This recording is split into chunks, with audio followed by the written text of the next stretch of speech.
Help করতেছিল। মিরাজ হয়তো বা উইকেটটা পেয়ে গেছে, তবে এটা ক্রিকেটে স্পোর্টসম্যানশিপের মধ্যে পড়ে না। আমার কাছে ব্যাপারটি ব্যাপক অমানবিক এবং অযৌক্তিক মনে হয়েছে। ক্রিকেটের নিয়ম অনুযায়ী এটা আউট হলেও ক্রিকেটের সৌন্দর্যের মধ্যে এটা কোনোভাবেই গ্রহণযোগ্য নয়। প্রিয় দর্শক, এ ব্যাপারে আপনাদের মতামত অবশ্যই আমাদের কমেন্ট করে জানাবেন। এটা কেমন আউট? তোমাদের উইকেট দরকার তো ঠিক আছে, আমি চলে যাচ্ছি, তোমরা আমার উইকেট নিয়েই খুশি থাকো। নিজের হেলমেট খুলে গ্লাভস খুলে মাঠেই ছুঁড়ে মারলেন সালমান আলী আগা। অবশ্য মেজাজ হারানোটা স্বাভাবিক ছিল। দারুণ খেলছিল পাকিস্তান, দারুণ জুটি করে ফেলেছিল মোহাম্মদ রেজওয়ান এবং সালমান আলী আগা। 109 রানের পার্টনারশিপও করে ফেলেছিল।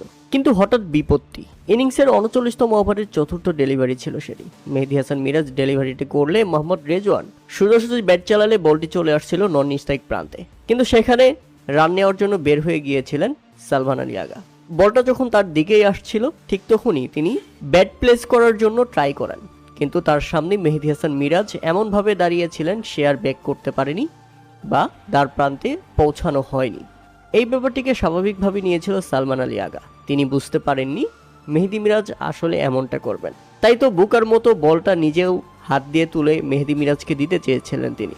কিন্তু না, তার আগেই মেহেদী মিরাজ বলটা নিয়ে স্টাম্পে আঘাত করে আউটের আবেদন করে বসলেন। রীতিমতো আকাশ থেকে পড়লেন সালমান আলী আগা। তিনি শুধু বলছিলেন, আরে ভাই, এটা মশকরা নাকি? আমি আরো তোমাকে বলটা তুলে দিতে চেয়েছিলাম, আর তুমি বলটা এইভাবে নিয়ে স্টাম্পে আঘাত করে এখন আবার আউটের আবেদন করতেছ। মেহেদী মিরাজ বলছে, তুমি বাইরে, আমি স্টাম্পে বল আঘাত করেছি, এটা রান আউট।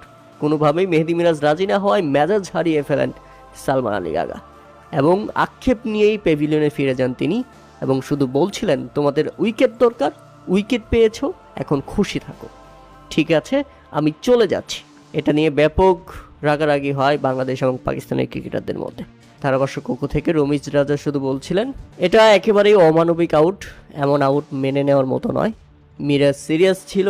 সালমান আলী আগা কল্পনাও করতে পারেনি মিরাজ তার সাথে এমনটা করবে, বা আমরা কেউই কল্পনা করতে পারিনি